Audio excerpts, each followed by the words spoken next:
Sheikh Rabia Firoz from Standard 5th to give us a short Marathi speech.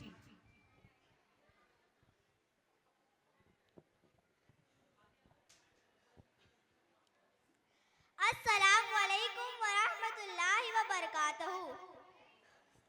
माझे नाव राबिया फिरोज शेख आहे. मी इयत्ता 5वी मध्ये शिकतो.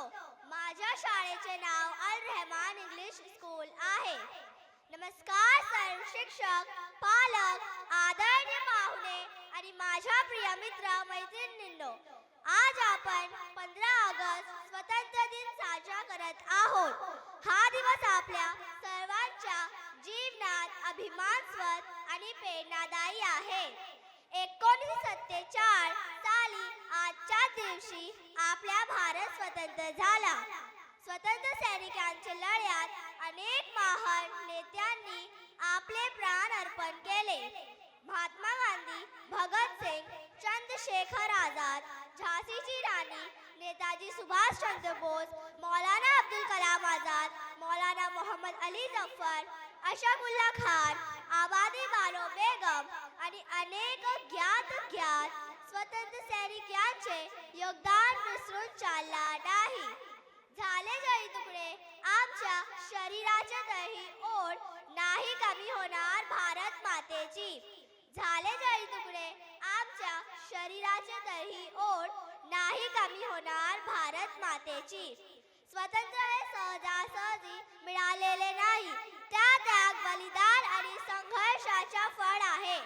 आपल्यावर आता आहे स्वातंत्र्य जपण्याची आणि देश पुढे नेण्याची जबाबदारी आहे.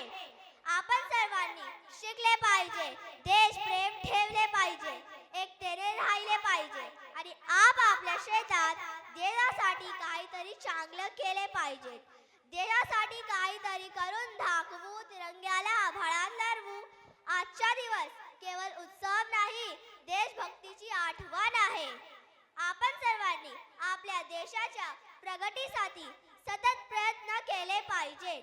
शाळेत चांगलं शिकणं, स्वच्छता राखणं, देशप्रेम बाळगणे आणि इतरांना मदत करणे हे सुद्धा देशसेवाच आहे.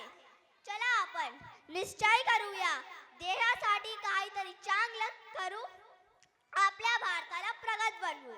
शेवटी फक्त तिरंग्याला पाहून आनंद नका मानू, त्याच्या प्रत्येक रंगात तुमच्या कर्तव्य ओळखा. आपल्या मातृभूमीला वंदन करत सर्वांना स्वतंत्र दिनाच्या खूप खूप शुभेच्छा. सदैव जपू देशभक्तीची, हाच खरा स्वातंत्र्याचा अर्थ. सर्वांचा भारत, स्वाभिमानाचा भारत. जय हिंद, जय भारत.